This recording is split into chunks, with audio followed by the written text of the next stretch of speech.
Hello, everybody, and welcome to the show. This, of course, is TFT Tinfoil Talk, and we are going to be talking about lost lands today. So, welcome, welcome. I see we have Evan Voskyburn here, Eagle 43, and Joshua. Nice to see all you guys. Little waves, wave back.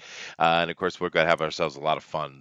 Lost lands is a very interesting topic, and as usual, I think we'll find out that everything we talk about seems to tie into everything else we've talked about. Isn't it interesting, Denali, that happens?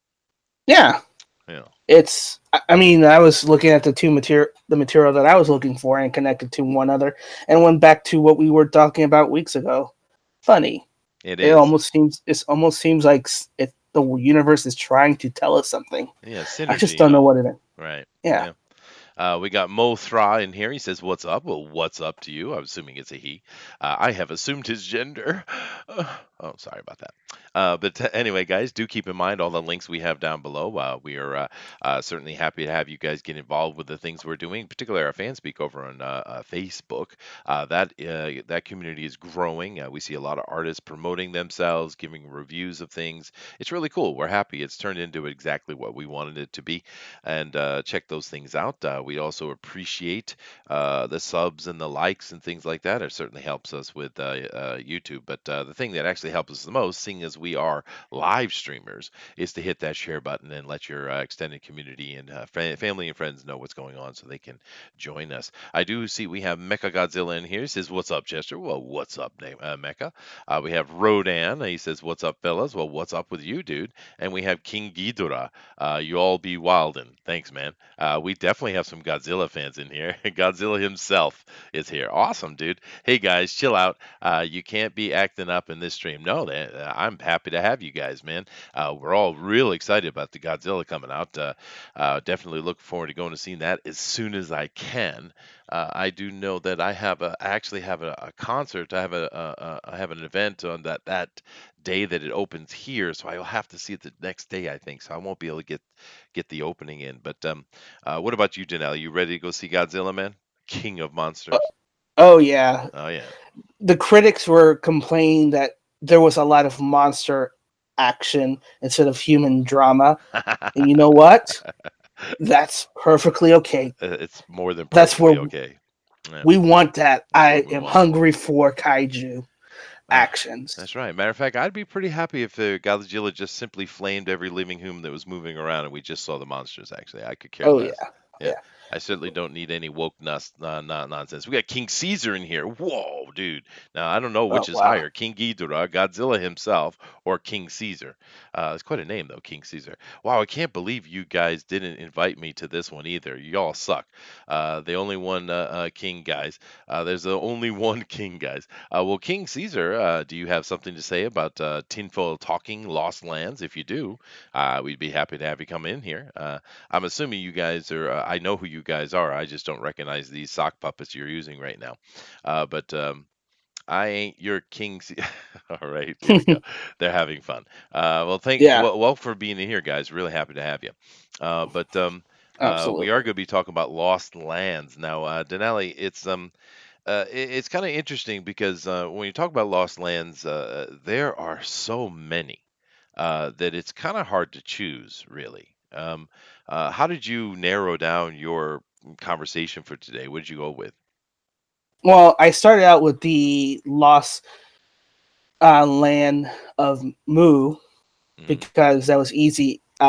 Spoilers has been debunked, but then I started digging a little bit closer and closer, and it started tying up to another continent, which is Lemuria, and that actually has some legs that is actually standing, and people are more surprised showing that it could actually exist, which Yeah, kind of surprised me. yeah. Actually, that So, one, aside from Atlantis, of course, and these are the big mhm, ones, right? But aside yeah, from Atlantis, Lemuria actually has a lot of not only historical and storytelling type of evidence behind it, but it also has some actual science behind it as well. So.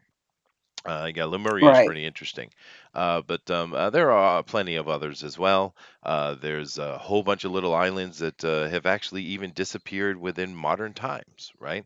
And I mean modern times since we've been making maps, and of course, we've been making maps for a long time. But I mean, kind of the modern map making, which is coming out of the Dutch.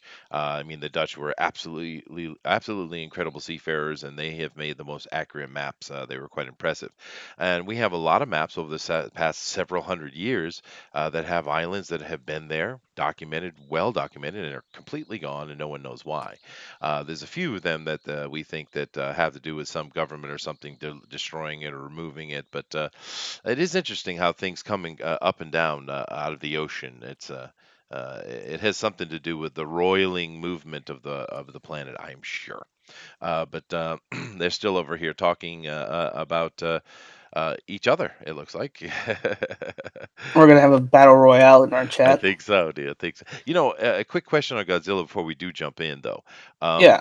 In the movie, we know we got Godzilla, awesome. We got Hmm. King Ghidorah, which is awesome. We got Rodan, and we got Mothra.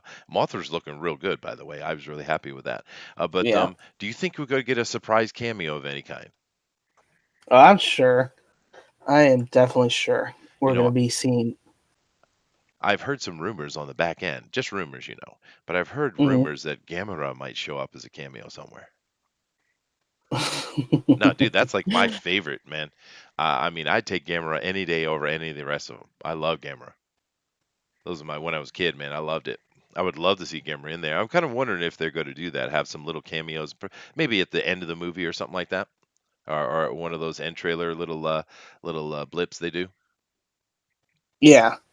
Yeah, It's. I think didn't we see Gamera in like the first trailer that we saw back? I think I mentioned it. Now you that you might were have. talking Maybe about. it was you caught it something somewhere there. Let's see. Combo Bob says Baragon. Ooh. Now we're getting we should have done the Godzilla stream. It looks like Destroya. Yeah. Mothra says, "Oh, thanks, Chester." Um, there's 17 of us. There's 17 of us in the movie. Well, now that's an interesting point you're making, Mothra. Actually, because we know from the other movies that they're doing this new line that there are 17 that the what is that secret government department called? Do you remember? They mentioned in Mhm. King Kong. They mentioned the original God in the Godzilla here, the remake. Oh damn, I can't remember. Someone help me out over here. I should definitely remember it. It's a cool name. But they actually mentioned that 17 have been detected. Now I don't know if they're all going to be in the movie though. But they have mentioned that. We have seen that absolutely. I think the big mountain moving scene is Baragon. It could be. We know there's a big like crab one. Who could that be? We see it looks like a crab legs or scorpion legs coming up. I wonder who that could be. Uh, let's see.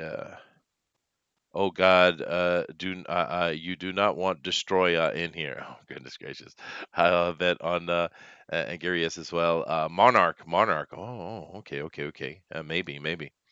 Yeah, everyone's saying so. Yeah, that's the name of the government group is Monarch. Yeah, I don't know why I forgot that because I should have remembered it. It's a cool little logo too with the two triangles sitting side by side as if they were wings, right? Which is interesting because conspiracy theories and all that is an actual toroidal shape on its side. Ooh, I don't know. The crab people, crab. Thanks, Eagle 43.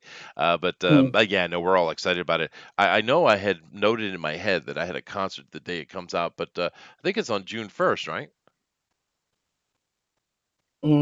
I think mm, I think it maybe. is. So maybe the 31st, Friday worldwide, or even Thursday, probably. They have the limited No, the showing. 31st. Yeah, Yeah, 31st. May yeah. 31st coming out, which is perfect because we're watching Attack on Monster for Bunny Vision movie night Oh, on the we are. Well, 29th. there you go. Yeah. As we should be doing some. Now we gotta watch the old original one. We're not gonna watch the Mm. most recent Godzilla. Come on, we gotta show the original Attack on Monster compared to Yeah, no, the I new get you, I one. get you, I get you. Yeah, we Yeah. should definitely do that. But yeah, no, it's interesting. The first Godzilla came out, and of course we had King Kong, and then we have Mm. this third one here. What did you think about those? What did you think about the reboot of Godzilla, or at least the Hollywood reboot? What did you think of that? I mean, the second go around for Godzilla 2019, or not 2019, but the 2017 version is much better than what happened 20 years ago that none of us shall talk about. Oh wow, yeah, that wasn't even a Godzilla movie. That was a giant T-Rex movie, is what that was. I mean, if you remove it Yeah. from being Godzilla, though, it was a fun movie actually. No, But no, yeah, yeah, it was a fun movie yeah, as long as it's not Godzilla movie. it But wasn't it Godzilla. wasn't No, that's right. it wasn't Godzilla. It was a T-Rex running away from the army. Yeah, you know what? And But it's the same kind of crap we talk about over here all the time, dude. These people in mhm, Hollywood, they don't know the product, and they just want. I want to reimagine it. No, no, don't reimagine it. Give us exactly what we want. And it sounds like because we've been tracking this Godzilla movie here for a couple of years. I have, and here on the show we've covered it too, as well as all these guys have. And this dude who's making the new Godzilla, King of Monsters, this dude loves Godzilla. And that's what you want. You want some love in there, man. Yeah, right. absolutely. 2015 Godzilla pissed me off. Instead of more Godzilla, we got half hour of being Channing Tatum, a bargaining Channing Tatum. Yeah, yeah, I understand that argument. I do. I would like to see more Godzilla, but when he was on the scene, he was awesome for sure. But you know, I didn't hate the movie, but I understand the arguments though. But it sounds like this one here is just balls to the wall, kaiju fight, man. That's what we want. So. Yeah. I mean, that's the only thing I can understand is if you're bringing in, I don't know, let me see, one, two, three, four, five, six monsters on films. Those focuses should be on them fighting. I Mhm. don't care about human drama. I'm here to see kaiju action. True, true. And Uh, there is some interesting little side note to what they're doing. Well, of course, it's always been in the storyline, but what they're definitely taking and running it with this new one is the fact that they're really playing on the idea that these are the titans of old, right? The old Titanomachy, the fight right. between the Titans and the Greek gods. They've really played on that. They've always kind of made mentions to that, but they're really pushing that with this. And that's kind of cool. And then it also brings in the idea that these are representations of the animal kingdom brought to God size or God level of power. And then, of course, this brings in the conversation of Godzilla versus King Kong. Now we know King Kong was in one of the earlier movies. I never was a huge fan of Godzilla versus King Kong, but some people are. And of course, they came out with Skull Island. And what did you think of that?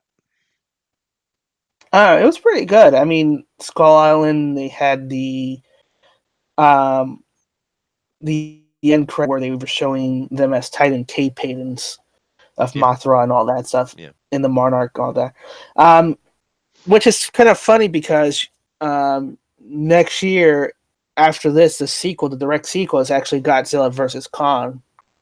yeah. No, I know it's coming, and they're Yeah. actually because that Kong we saw in Skull Island was supposed to be a younger one, so we're going to see a bigger Kong.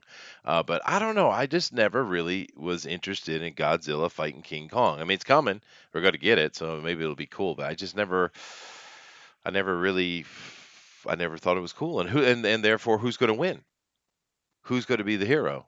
I mean, in the end, right? I mean, who's Well, it seems like we have a uneasy alliance with Godzilla, but but Khan's supposed to be our champion. he is? He is. That's true. He's straight up our champion. Yeah. But Yeah. hmm, it should be interesting, dude. I'm looking forward to it. We're all excited about it. We've been hyped for this quite a while. Space Godzilla was arrested for selling crystal meth. Yeah, it's sad, but these things happen. And Space Godzilla is actually, especially when he's in his asteroidal space travel form, he's one of the biggest Godzilla we've ever had on screen. Actually, he's enormous. That should be interesting to see how that works out because we do know, if they ever bring it in, we do know that Godzilla Hmm. that's in these movies is the biggest Godzilla yet. So if they're sizing him up, we're assuming everything's going to be sized up along with it, right? Yeah. Yeah. It's just gonna be. I'm expecting crazy action for the next one. Yeah, no, it should be cool. Combo Yeah. Bob says Kong in Skull Island was a juvenile, and it was set in the 70s, so 30 years plus. Yeah, exactly, dude. Yeah. Yeah, Yeah. yeah. Well, anyway, I want, I want, I want, I want, I want Godzilla in space action fighting a giant Kong. yeah. Space. Well, we'll do one of our shows this week. We'll just do a, anticipating Godzilla show maybe, and just talk Yeah. about Godzilla, show all the images, do the presentation kind of stuff we do. But Oh yeah. because it is fun, we're really excited about it. Yeah. But And then you get a metal Godzilla, Godzilla coming out of the moons and attacking both of them as surprise guests. right. All right. But of course, today we are going to be talking about Lost Land. So let's get into that. Right, All right, right. right. We So were getting too lost in the we Godzilla were, we talk. were, but it's cool though, right? I mean, because Yeah. that's really cool. It's what we want. Yeah. But let me come over here and do this so I can start presenting. All right. So let me bring this over here and then share with Denali here, of course, and so he Yeah. can see what I'm Yes, talking sir. about with the rest of you guys. All right, here we go. Absolutely. And did someone just drop in on me? No, it didn't. Okay. All right, here we go, guys. Hmm. So today we are talking about lost lands. Now, I'm going to be over here on this side dealing with a slideshow, so I'm not going to be able to follow what the chat is saying very clearly, Denali. So if they say something or have a question, an actual question or comment regarding this topic, just let me know, okay? While All I'm. right. I'll be watching the Well, chat. all right, cool. All right, Hmm. so Lost Lands, and this map that I have sitting up here is an interesting one. This is the water level at 3,490 meters below sea level. Right now, Hmm. why would I have this up? Well, because there's a very interesting thing. Once again, it ties into a lot of the conversations we had, not only just with last week, where we're talking about alternate Earth theories, and I gave one, of course, with the Purple Dawn theory, which is a very fascinating one. But one of the things we have from a lot of our ancient stories that have been passed down over the ages is it's pretty well agreed by all the cultures that we have stories from that there was a period in human history where there was hardly any oceans at all. It was more like a bunch of little seas. It wasn't a worldwide ocean at all. And this is kind of looking at the potential of this being, and this was at one point period in our history where there was a lot more ice than they're actually showing on this map, but where the ocean level has been this low, as as far as scientists think. But once again, who knows if they're correct? But it's interesting when you look at this because all that brown right there actually would represent land that's above, that's up and above, right? Now, it's kind of fascinating because today we're going to be talking about lost lands. We're going to cover the big ones, and we're going to cover a couple of smaller ones too. But if you look at this map right here, it's very interesting what it's showing off, right? If we look up here over in the top, let's see if I get my mouse over here. I don't know if you guys can see it. There you can. All right, cool. But if you look up over here, Yeah. you see up in the top of Britain, of course, was Hmm. wasn't islands at all. It was all one connected piece. And of course, I don't know if you know this, but in all the world mythologies and stories, it is actually the Celtic or the Gallic Brits that have the most lost land stories. It's kind of fascinating, right? But that shows you right there. And of course, we have a landmass that would have come down here on this ridge as well. Could this possibly be Atlantis? I don't think so. But you notice that the Mediterranean was nothing but a little lake. We have over here where all of Southeast Asia to come in down into Oceanus was really one big brick. Of course, I wish this was a more Pacific-centered map instead of an Atlantic-centered map because you can see it here if you look on both sides. But Zealandia is in here. This is something that most people don't talk about very much, but we do have a lot of ancient stories from the Maori who went into New Zealand, and they, of course, there were a bunch of people there already. And it's kind of politically, they don't talk about that very much these days because it's all about the First Nation stuff. But the simple problem with it is that the Maori were not the First Nation. They're not the first people. There were two other groups there, two other peoples, and they had, of course, they interacted with them, and they had a lot of stories from them, and they talked about a time when it was much larger land that was lost to the ocean. So even Zealandia, which I'm not going to talk about much today, is kind of covered there. But I thought this was an interesting little map to show off. But the first thing I want to do is kind of talk about the big three, right? And of course, we have Lemuria, we have Mu, and we have Atlantis. Now, I don't think anyone's really believing that Atlantis is this type of in the middle of the Atlantic thing anymore. The two strong theories are actually the Eye of Africa and certain the Altiplano down in South America as being the best candidates for it. But nevertheless, this is kind of the traditional look at it. So once again, we have Lemuria, Mu, and Atlantis. Now, the interesting thing about this is Lemuria, as Dinale had mentioned, there's a lot of not only historical and mythological evidence, there's actually scientific evidence as well. Because one of the things we have here in Madagascar, Australia, and down in Sri Lanka particularly, we have the marsupial types, right? And the Hmm. lemurs and things like this, and we don't find them anywhere else. But we find them on these edges, and they're looking at the biology of it, that there once was some connection between it. Now, if you look over here in this map, it doesn't show it as connected as it looks, and maybe this map here is more an accurate of what it looked like, rather than this just kind of concept, right? But the Kumari Kandam, or the people of Sri Lanka, the Hmm. Tamil people or Tamal people, they are very clear in their histories that that this existed. For them, there is no question, right? And it was lost to the ocean. Now, I will make a couple of comments here about Mu and Atlantis. Now, Mu, as you said, has been debunked, but see, the problem with that is that we know that a very large asteroid impact hit in the middle of the Pacific Ocean, and it hit so hard and so deep that actually there's a point where the strike was in the middle of the Pacific Ocean, where the mantle is actually exposed to the ocean, so that the actual Earth's mantle, right?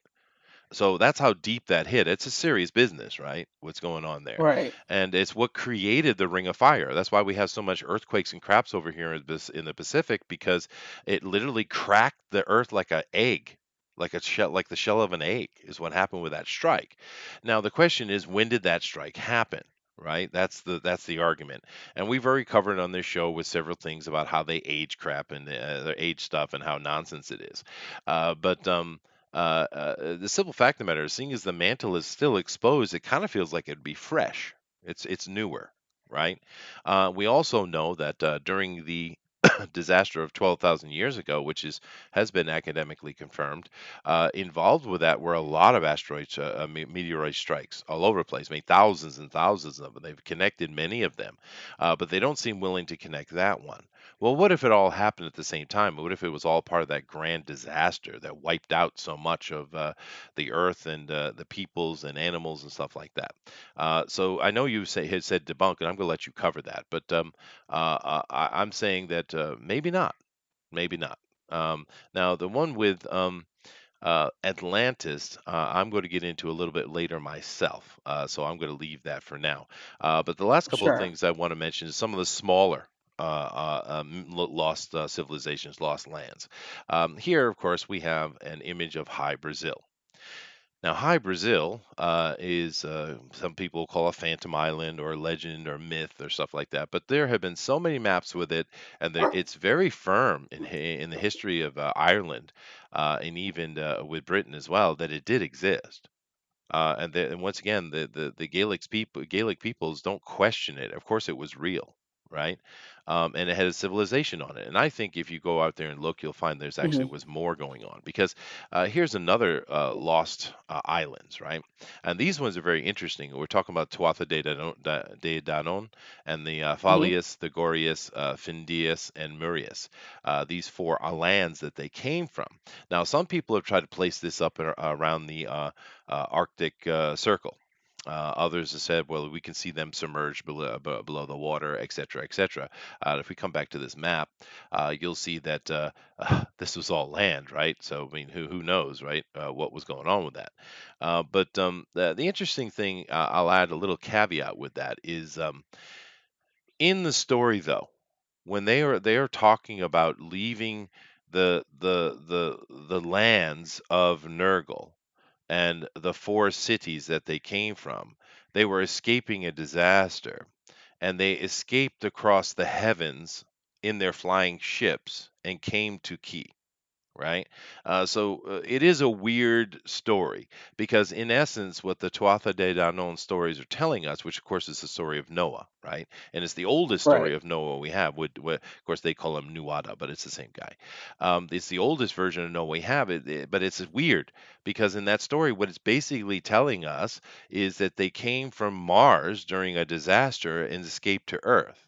That's what that story is saying. The original story of Noah is not talking about a disaster on, well, that's actually everything was in disaster is what they said, but it's actually saying they came from Mars to Earth, not escaping an island on Earth to another, or one place on Earth to another place on Earth.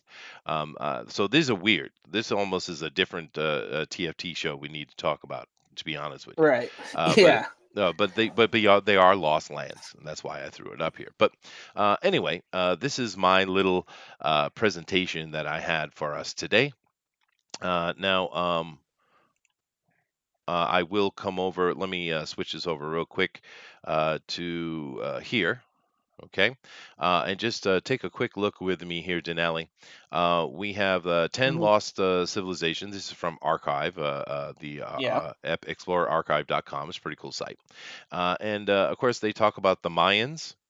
And but I don't know how deep we want to get into that, but there's a misunderstanding. The Mayans really didn't build anything. They build on top of something from the past, who we don't know who those people were. So the Mayans are interesting, but they're not as fascinating as the culture they built upon, because the culture they built upon was truly a high tech megalithic culture, whereas they were lower level. Of course, they're higher than the later, Olmecs or the Aztecs or what have you. But anyway, you have the Nabta Playa. Of course, that's an interesting place as well. You have the Chaco Canyon here. You have some of the lost cities of Egypt that have gone underneath the ocean, which we found several of them actually. We have this one, which I'm not going to try to pronounce, but it's in Turkey. And of course, some people think it's connected to Gobekli Tepe as well. We have Eastern Island, which of course comes into the Mu conversation, so I'll leave that alone for you. And we have the Chakoi, which is in America. Maybe this is the Chaco Canyon. I'm not sure. But this one right here, which I don't know much about this one. And then you have the Foothills Complex, which this is pretty cool. And we're talking about the Anasazi, which is a very interesting name, let alone interesting stories. We have Angkor, which I don't know why Angkor is on this list, to be honest with you, Denali, because we know exactly what happened to Angkor. So I don't know why this is on the list. It's sad, actually. It's all Thailand's fault, really, is what it comes down to, and their arrogance as well. And then the last one that's in this list I thought was funny. Roanoke. How is this related? Roanoke is an interesting American story, of course, but I don't know how that's the Croatoan thing is on here. But I mean, whatever. But we can come back and talk about any one of these. If we'd like to. And then, of course, I also have this set up, which is from lostcivilizations.net, which is kind of interesting. They have Atlantis, ancient Egypt, past life on Mars, ancient civilizations, ancient Roman links. So there's plenty of stuff we can check out. But first thing I guess I want to do is come over here and let you do what you want to do. So, what would you like to talk about? You're going to talk about Moo, right? Right. All So right. I just need the map for Moo Okay. to Yeah. Oh, bring that it is up. not at all what I wanted. All right. So let me let me just bring up that map I had. How about that? I think that'll be easier. Right. All right. So Yeah, it'll here be we go. easier. There we go. All right. Go ahead, dude. All right. So, beginning with like Chester started, um, when Moo was originally discussed, it was discussed being in Atlantic Ocean, but the work of Augustus Laponion um, was investigating Mayan ruins in the Yucatan, and he was translating some copies from that area that was saying that of the this country or this land of Mu, and he happened to mistranslate a lot of the portions of it Hmm. where he mistakenly thought it was in again the Atlantic Ocean, but then later works kind of disprove that it wasn't. and it was more towards the Pacific Ocean, and they start Mhm. putting it around the Ring of Fire, where like the Chester was mentioning, Yeah. was where all the islands are. Because if you look at all the islands, they're just mountains above the sea oceans. Um, that kind of survives this cataclysm. And if you start connecting, where everything's underwater and everything, you start seeing they keep finding these strange architects all around these islands that's unexplainable. And yet connected. And yeah, yeah, and connected. And every island has a story about this lost land that has fallen, that there was a great flooding because of the great spirits of the sky, and that we had to move to the lands. This is sounding like Wind Waker, to be honest. I wouldn't be surprised if they took this from if Wind Waker took it from this conspiracy theory. Probably. Um, and we're protected by the guardian spirits of the mountains, which is why they have high regards to the oceans and to all the lands around the small lands around it. Yeah. But yeah, but this is connected over to it. They started with James Church, or that this the thought this was the hypothetical Lemuria, and moved it from the Atlantic Oceans to the Pacific Oceans. And he was saying that more than 50 years ago, which was back in the 1920s, that he was reading this Naga Maya language, Hmm. that only India people could read, which is kind of interesting on that part. That now we have India again talking about India and Maya, another connection that first it's unexplainable. It's like, why is scripture from India found in the new country when there's no connect? Supposedly, there's no connection to be had. Hmm. And as they continue reading these tablets and everything, they keep talking about advanced civilization, Naka, which flourished between 50,000 to 12,000 BC and was dominated by a white race. Well, yep. Hmm. And now there's a couple little points to add on to what you said, if you don't mind. Go ahead. One of the things that they have found many of the artifacts that have been found around the islands you see here in this grayed out speculation of what Mu might have sat. One of the things you find on a lot of those is a connecting level of ancient artifacts that don't have anything to do with the Polynesian people that live there now. And like Easter Island, for instance, Easter Island has a lot of interesting jade work, right? And what they think is that Easter Island was actually used as a place for the various global kings to be buried. It was a burial area for kings. Is what Easter Island was, and this is connected back to China, Mongolia, and even the Middle East with the artifacts that are found. So why are we finding things that are coming from Eurasia on the Polynesian islands, down deep? Are these artifacts, and particularly Easter Island is the most fascinating one because they're very much royal level, funerary objects, right?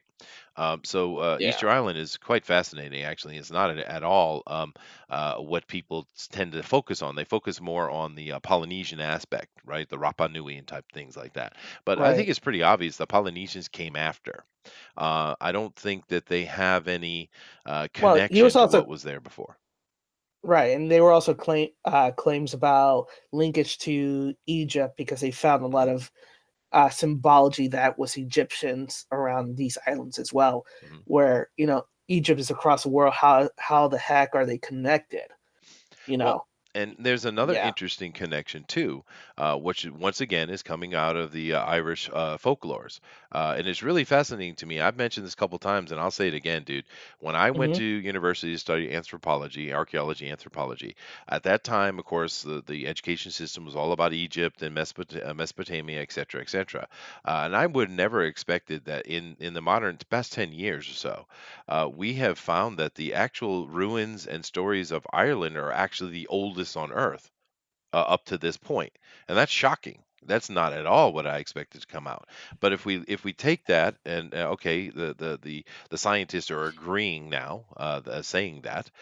Therefore, if we look at the stories of Ireland, now we have to start asking very different questions because they mention a land to the far west in the ocean of excuse me, the far east, and the oceans of the far east. And what Mhm. in their story, it's kind of interesting. You had the in ancient times, you had the gods who came down to Earth, right? And I'm not going to get into that story, but what they did was, as with all those stories, they needed there weren't enough of them, and they needed workers, so they created slaves. They genetically created slaves, just like all the other stories we have around the earth, so that's not unique. But the first group they created them too well, and they were too smart, and they basically just said, "Hey, we're not going to be your slaves," and they left, and they went to this giant island that sat in the far eastern ocean, and they built a civilization. And then of course these gods, they needed more slaves, so they tried again, but they created a dumber version, which would be us. And then of course the first creations that were over in this someplace in the Pacific Ocean, they came back and tried to help free them. I'm not going to get into that whole story, but it is very interesting because even from the Irish stories, they're talking about a place that we would recognize as Mu, right? And All of right. course, we have found a lot of artifacts and a lot of the data and the stories coming out of these places is talking about a white race, and that's kind of interesting into itself, right? But then all the ancient stories are talking about gods and the first ones and the angels. They're all seen as very tall. White, light-haired, and light-eyed. So, and even the Africans, it's weird. Why would the Africans have white gods? It seems odd, right? you know, but they do. So Moo is a very, very interesting topic. Now, explain to me how they have debunked it. I'm just curious. Well, basically, what they're saying is because they're putting the theories of tectonic plates into Mm, motion, saying because of the tectonic plates, there's possibly no way that a continent size of Mu would be in existence because the tectonic plates doesn't support it. right. Um, Yeah. but as you kind of put in there in the beginning, it can't exist because the Ring of Fire exists, which is a crack in the mantle, It is. which they agree is there exactly the location where that continent would be located. And, let me show you guys a picture real quick. Mhm.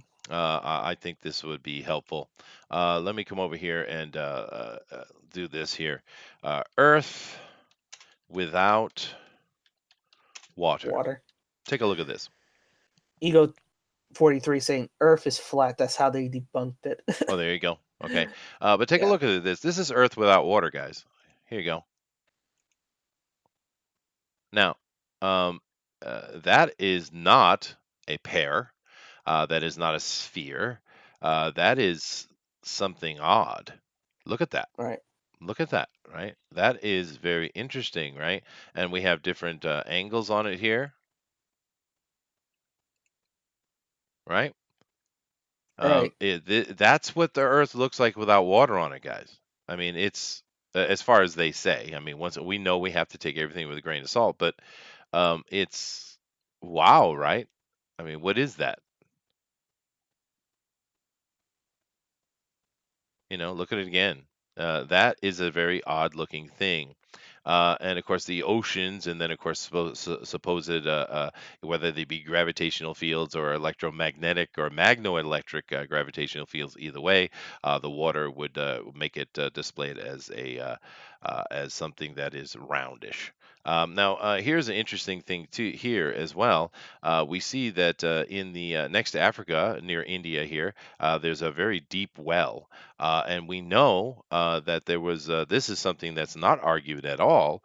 There was another big asteroidal strike here as well, which actually lifted the entire Saudi Arabian, that whole thing of Saudi Arabia and the Sinai was lifted up, actually. So this they don't argue about that at all, but interesting for sure. No. Yeah. And therefore I don't and even if you take this map, which I'm looking at right here, but we have to take into account, what about asteroidal strikes, what about the expanding earth theory, where people believe that coming out of these supposed fractures, there was the waters below the earth somehow erupted from the earth and came up, and it was an actually expansion, that the earth is actually is growing, getting bigger and bigger and bigger. That theory can be taken into account as well to explain why things look different. But we do have to keep in mind that all the ancient stories that we have from that truly ancient times, they all agree that there was not really any oceans on the planet at one time. They were just like seas. So there's definitely something going on that we don't know. There's more information to be had for sure. Yeah, absolutely. Yeah. So But, you know, moo, let me right? see. Fascinating subject. Yeah, absolutely. Which kind of goes again to it kind of links up to, because there are citing sources that Mu is short for Lumeria, Hmm. Hmm. but then there's other accounts saying that Mu and Lemurius are two different things. That's right. Well, there was a And, period where mm, there was some argument going on about Mu, Lemuria, and Atlantis all being just different versions of the same story of a single continent, lost continent. But that has been debunked because they're all very separate, and we know that now. And I think the fact that they're all separate, and we're talking about lost lands, and we're dealing with the big three here. We're not dealing with the right, thousands of little islands and little stuff that was lost as well. And I think it brings us back to a point where we didn't have the ocean levels lower, which we know that happened during the Younger Dryas. We know that the ocean levels were much lower, but some people say, "Oh, it was an ice age." But here's the thing: we've all been taught that the Ice Age was a real thing. It's been beaten into us. Disney's or Pixar has made movies. Everyone's talked about the Ice Age. But there's a lot of scientists that are actually fighting against that, saying there was never an Ice Age. The Younger Dryas had nothing to do with ice whatsoever, right? And that's an interesting argument that's going on. If you want to get, it's a little bit aside from what we're doing, so I didn't prepare for it. But that is an interesting conversation unto itself. But what right, I think what we're seeing here with these lost continents and stuff like that is simply talking about a time when the ocean levels were lower and there were lands that were exposed. And I think that's all it is. I mean, I think it's really simple. Now, do they actually look like this and this? I doubt it. Right, there certainly has been lost things, and this connection here with Lemuria, this one is this actually of the big three. This is the strongest one, oddly enough, and hardly anyone knows about the story of Lemuria. You know, right. But it's that's what they're saying is connection, and they're saying that Lemuria is not just that area that you have that spot, but it connects all. If you talk about the all those little islands, Australia's hmm, and the Philippines and Malaysia and all those islands on the side, right? all of that was connected It into one was, continent it was. with a middle lake. You know, Yeah, the look at it Great right Lake in here. the middle. Yeah, you can see it on Yeah. this map. Yeah, yeah, and of So, course that also brings in the conversations, Zealandia, and yep. the extended bridge, and also it explains. One thing that historians really gets under their skin is when you talk about people sailing around the world and moving around the oceans at ancient times. They hate it. There's like, no, humans couldn't do it. Humans couldn't do it. Well, we have evidence that humans were doing it, quite obviously, right? I mean, because even in our ancient stories from, like, say, Egypt, that is talking about, they actually say specifically from antediluvian times. They mark it very clearly when it was happening. Of course, they talk about ships and moving around. So people obviously were moving around in ships, even though they don't want to talk about it, and they think it just irks them. If you want to piss off an archaeologist, the quickest way to do it is talk about ships and ancient men because they can't they lose their damn mind. But here's the thing: if the Earth was more like this at one time, where there simply wasn't as much ocean, well, this is easy to understand. People moving around in boats. This is just coastal jumping. This isn't hard at Yeah. all, right? You don't need a ocean-going vessel to cross the world. You can just coastally jump this, right? This is Pretty much. easy. Yeah. And if you kind of look at, and that was surprising because if you look at where Lemuria would be settled, Mhm. that areas, you see these empty spaces where there should be land just for the nature of it, but you see these empty ridges kind of deal. You So, do. Yeah, that's right.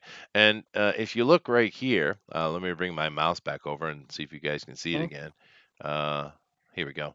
If we look right in here, this is where, right in the middle of this is where that asteroid impact hit. So if, or is it down here? No, I think it's right here. But Yeah, it's right there. if this is where it hit, then there would have been more land here as well, right? So Right, if we kind of think of this as being a little bit more filled in, and some of the land rising we've seen with the Antarctic, with Africa and Saudi Arabia, as well as the western part of Australia, all of these has lifted, which I'm going to get into in a minute. Then it actually would connect these as well. So this would be connected, this would be connected, and you would have a big chunk of land that was connected, right?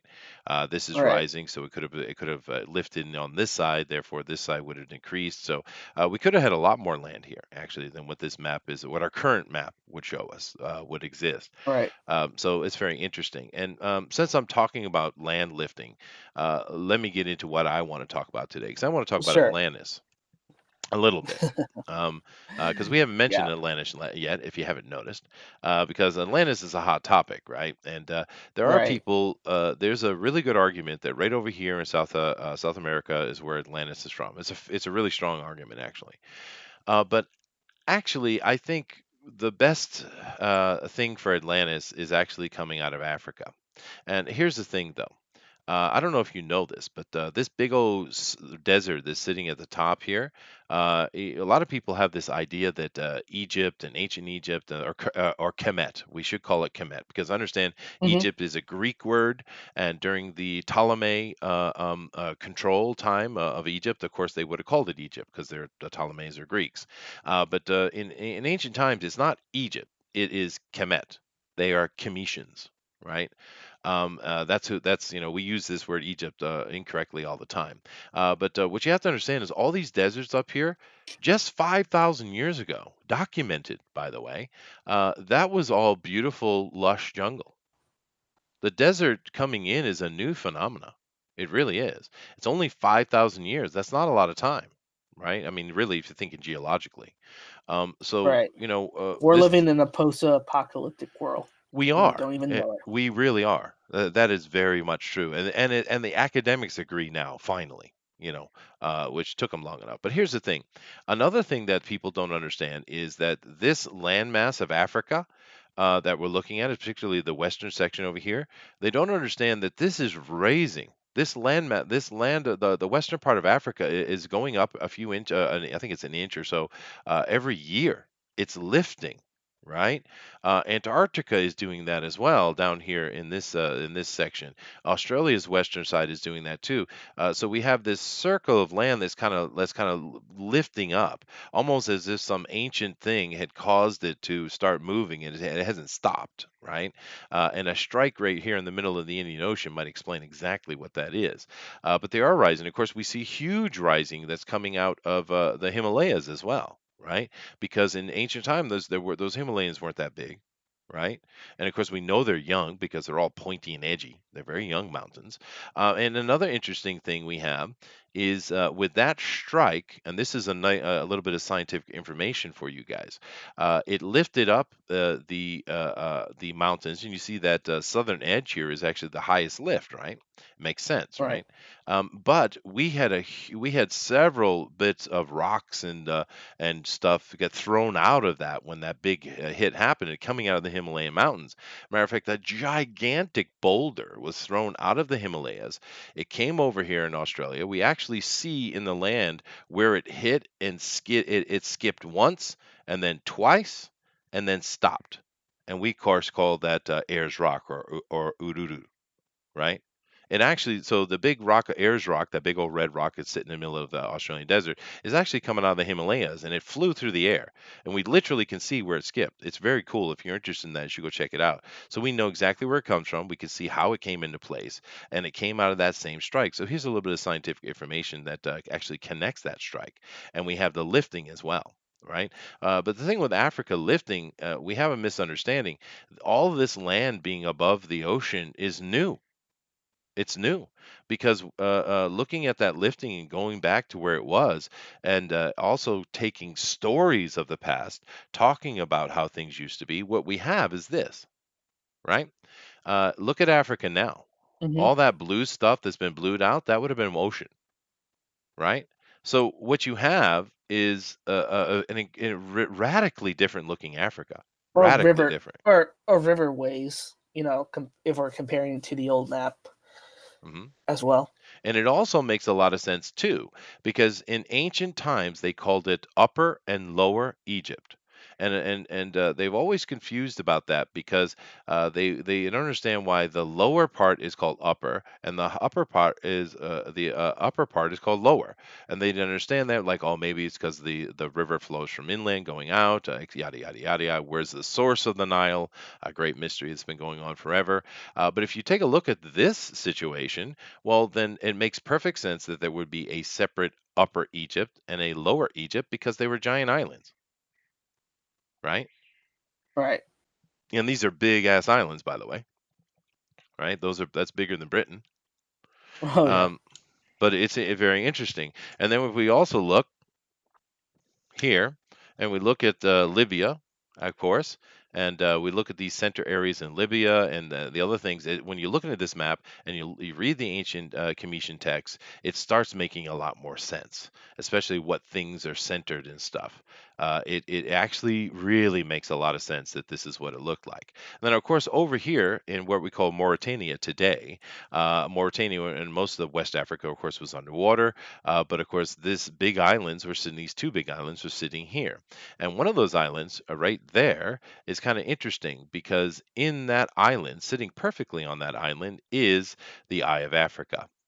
Right, and the Eye of Africa is a very fascinating thing. Of course, we don't have anything on Earth that looks like it. But another fascinating thing is that every little argument or statement from Plato telling us exactly what Solon had said that Atlantis looked like matches perfectly to this site.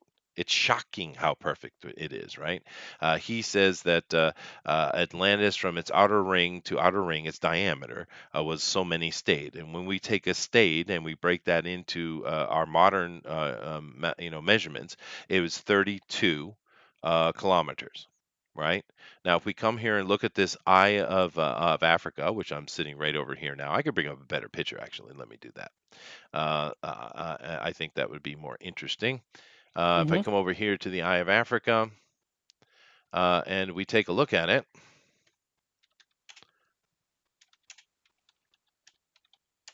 okay. Here we go. Let's look at this one here. This why not? This is a good looking one here. All right. And if we measure this we measure its diameter, it is 32.4 kilometers wide. So it's exactly what Plato said it was. It's exactly 32 kilometers, right? We also talk about other things in when Plato was talking about it here. Let me see if I can find a. These are all close up. Oh, here we go. This will help. All right, let's look at this one. All right. We talk about some other of Plato's description. It talked about having great mountains to the north. Well, there they are, right? It also talking about having after the mountains having a flat plain of an endless flat plain. Well, there it is. It's right here. They talk about it dumping out into the ocean to the south. Well, there it goes. Right, and when we look at it from space, we can see the flow. You can even see it here, the flow of mud, and we can see this big flood disaster that ripped through this area. We can see it very clearly from space. But every little description that Plato gave, he gave even down to, like, say, elephants. Because it said that there were tons of elephants on the islands, right? And we know there's a lot of elephant bone. They still have Mauritania still has elephants today, but they have found all kind of elephant bones in and around here, right? Every little detail that Plato gives matches the eye of Africa perfectly, even dimensionally. I don't know, man. And here's an interesting thing too. Let me see if I can find a map that shows it. Here we go back to this one I had earlier. Well, you know, here's the thing to add credence: Hmm. the one of the rarest blood type on Earth is found in that location. The people of Mauritania has Yep, that rare blood type. that's true. That's true. And we do have them. If I come back over here real quick and use this. Mm-hmm. This isn't the best map, but let me choose this map just so I can use because I have it up, so I'll use it. But this map right here. If we look over here, these little areas in Africa with the Mauritania, the two little islands, coming up into what we have in certain areas of Spain, and then of course up into the Celtic peoples of Ireland, Scotland, and stuff like that. There's some very interesting, unique bloodlines going on here. We also brings us into that high levels of Rh negative, right? Mm-hmm. So that there is an argument for that as well. There certainly is. But let me come back over to this other map and display what I was talking about. Well, even the name Mauritania means Atlantis, if you think about it It could, by I the guess. name. I never really looked into that. Checking the etymology of Mauritania, you should check that. Uh, but Mm-hmm. um, but if we look over here at this map and we kind of get a look at the flow, Mm-hmm. we can see very clearly that you see all this has flowed out into the ocean. He talked about how there were rivers coming down off the mountains, and we can still see them today. We can see all these little rivulets coming off. It's all dry now, of course. But this is an amazingly accurate spot for Atlantis, and it has been sitting right in front of us the whole damn time, right? And it's shocking to me. That it took us that long to do that. Here's a good view from the side of Africa. And if you go back and look at that map, which talks about these being islands, right? Mm-hmm. It even covers Plato talking about the size of the island and even the shape of the island. That's another interesting thing. This over here, this map that is showing what it looked like back before they started rising. Flattened Africa back to where it was, and we look at the shape of this island right here. It's exactly what Plato described, right? It's very fascinating thing about as far as where Africa. Oh, I'm sorry, I wasn't showing you guys that. Here, right over here, this shape right here, right? It is quite fascinating what's going on with that, and I think now more than ever, Atlantis was a real place, actually. But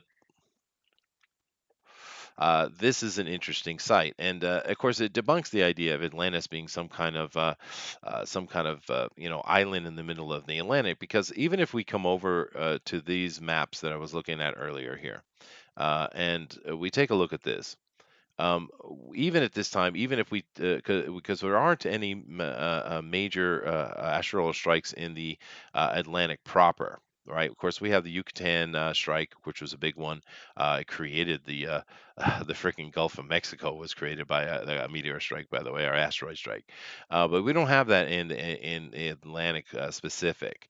And if we look at this, there's that ridge that North Atlantic coming down into the southern waters ridge we have, it doesn't really make sense. Now, if we look over here in Africa, it certainly at one time might have had some extensions, but like I said, this has been debunked because Africa is rising, so Africa looks more like this than that, right? And that's fascinating because that's not what people think. They think about there being more land, not less. But my question is, how many places on Earth have been affected by these big old asteroid strikes, and therefore been misshapen because of land rise? You know what I mean? Right. I mean, it would be a project to kind of figure out It would. if we if we remove those two meteor strikes and we lift up those areas where it got hit by meteor strikes, how much would the map change? just Right. from doing that. Exactly. Because we know that, where am I here? We know that there was a major strike here. There was a major strike over here. And we know there was a major strike up in here and also in the Yucatan as well. But the strike that created the Gulf of Mexico, that was serious, right? And when did that happen? Because you can see the beautiful caldera that the Gulf of Mexico is and how deep it goes in. There was a huge asteroid that just absolutely tore the hell out of that. When did that happen? Right? And this is difficult because here's the thing, with the disaster from 12,000 years ago, I mean, obviously, the whole earth being covered by water. It's not what happened. But there was large flooding everywhere. There was also a lot of fires, and there was a lot of meteors striking all over the place, thousands and thousands of them. It's been documented quite well. But we have to kind of keep in mind what survived and what didn't. Well, over here in East Africa, a lot of things survived pretty well, actually. We have a lot of the large animals in the world are coming from here because they got wiped out pretty much everywhere else, right? And we Right. know that, say, North America, there is hardly even any evidence left from antediluvian times because, I'm not 100% sure, but I think they've shown enough evidence that that these strikes were so strong that our access was different. And the North Pole was actually sitting right over here and up around Montana and Canada area was where the North Pole was. And these strikes were so hard that they actually shifted the axis of the planet. Now, before you start saying, "Oh no, no, that's impossible," well, it is possible. Just a few years ago in Tohoku, we had an earthquake so big here in Japan that it actually shifted the axis of the planet a little bit. All right, and it happens when these big giant earthquakes happen. The actual axis of the Earth shifts a touch, just a little. But if you have this giant, asteroids coming in and hitting with such ferocity to create the Gulf of Mexico, or to literally bend up all the land masses around it, or to actually pierce the mantle and crack the Earth like an egg in the Pacific, I'm having a feeling that might just shift the axis of the Earth a little bit. I mean, if an earthquake can do it, what the hell is that going to do? But the idea, of course, is that the ice was sitting on here, and this is where the North Pole was. It wasn't extra amounts of ice; it was just simply where the North Pole was. So, of course, it's going to be all ice, just like the Antarctic is now on landmass. Ice grows. I mean, down here in Antarctica, we have 2 miles of ice, right? And they were assuming the Right. same thing was up here. And of course, that's another thing to mention real quick. The whole of North America actually is rebounding, what they call it. It's actually lifting up, right? A little bit, little by little, the whole of North America. But what happened was, over time, things were heating up. They said in their Younger Dryas, and there literally an ocean of meltwater was sitting in this kind of like bowl of ice sitting up here. And when that cracked, it from asteroidal strike or what have you, it sent out literal ocean of water onto North America and just ripped the hell out of this thing. Anything that was there would have been wiped out. The Grand Canyon was created in either a matter of hours or a matter of days. It didn't take millions of years to happen. It happened instantly. And they have shown this. They have proven this without question. Right, this is beyond argument now. This is why it's become academic. This is where the Great Flood was proven, right?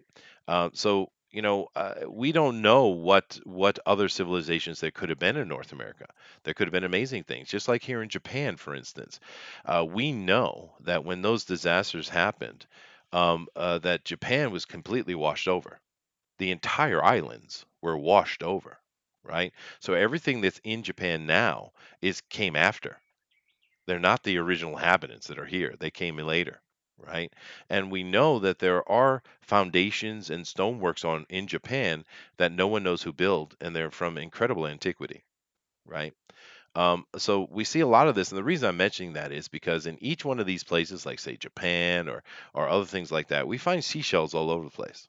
I mean, you can climb the mountain here in Japan. You go up the very tippity top, you dig a little bit, you're going to find seashells all over the place, right? But if you dig deeper and deeper, you don't find them. So it's more like a recent thing, right? Well, the reason I mention that is because let me come back to this picture I had on the other side of Hmm. this right here, and let me go back to another picture to show it a little bit closer. This one here is fine. If we take a look at this, um, from all the way to the coast here in Mauritania, coming all the way in, all the way up to here, you find seashells everywhere. They're all over the place. There are billions of them everywhere in here. There's just seashells all over the place. So, all of that brings me to this comment that I want to make. I think that's Atlantis. What do you think? Did I make a good argument? I'm the one who saw that beforehand, and I was talking about that before. So yeah, I'm on board on that. Yeah, It fits a lot of criterias, it does. especially if we lower the water levels Hmm. to what it was before 12,000 years impact. Hmm. If we um, move the lands from that meteor strike that happened in India, Well, see, it starts fitting all together. Yeah, here's the thing, though. We've talked about this before. One of the big problems yeah, in science, well, there's several, but one of the big troubles in science is the fact that they don't communicate with each other. They're as bad as government agencies in not wanting to cooperate with each other because it all comes down to money and stuff, right? So they don't right. communicate, and they don't. Therefore, knowledge doesn't cross channels, which is a problem. We need knowledge to cross channels, right? And here's the thing: for a long time geologists and those kind of weather earth scientist types, they agree that there was much less water on the earth at that time. They all agree, right? And of course, Yeah, they're just starting to catch up with the ones on the that are the archaeologists and anthropologists in particular are starting to catch up with that understanding. But here's the question that no one seems to agree upon: if that is true, which it seems like it is, where did all the water come from? Mm. exactly. Just think about that for a moment. Yeah, this is a big, big, big problem. Now, there is the expanding Earth theory, which I mentioned a little bit, which talks about lots of waters coming because of big, huge impacts. There was a bunch of water on the ground, and it kind of got squished out as the Earth was expanding. And if you read some of the ancient stories, they do talk about the fountains of the deep exploding into the onto the Earth. Even the Bible says that, right? But I'm a type of person who always is willing to listen to what the ancients say, right? Because when you're reading ancient stuff, it's quite easy to see what is written as historical, what is written as novel or story, and what is written as allegory. They're usually written quite differently. They actually use like different grammatic utilities to do them, right? And it's very clear to see what is what. And if we look at the histories, they tell us very clearly. If you go over to the Americas and listen to the ancient stories of the Native Americans, particularly in North America, it's a very interesting. Let me give you that one. Maybe you've never heard that one. Let me deal with the Native Americans because it's quite universal from coast to coast, actually, right? And this Right. is odd. Um, Yeah. but they talk about that they had seen the animals running at just coming from the east to the west, and the animals running and in sheer panic. And they of course reacted to that, and they sent scouts out to go see what was going on to the east. The scouts came back and they said there was a mountain of water coming their way. So, of course, they scrambled to try to survive. And during the accounts of this flooding coming across the plains from east to west to them, they talked about, and some of them are talk about north to south too, depending on where you are in North America. But the story is the same. And one of the things that they agree upon, and they say, and we also see this said in Mesopotamian legend. We see this in Egyptian legend. We see this in Indian legend. We even see it in Japanese legends and Chinese legends. They talk about the rain falling on the earth being the size of a man's head. All across the planet, they use the same kind of terminology: size of a man's head, or certain the size of a certain bowl, which is man head size. But they all agree that the raindrops that were falling on the damn planet were the size of a head, right? And this is all similar contemporary time that these stories are coming out of, and it's across the planet. We see these stories.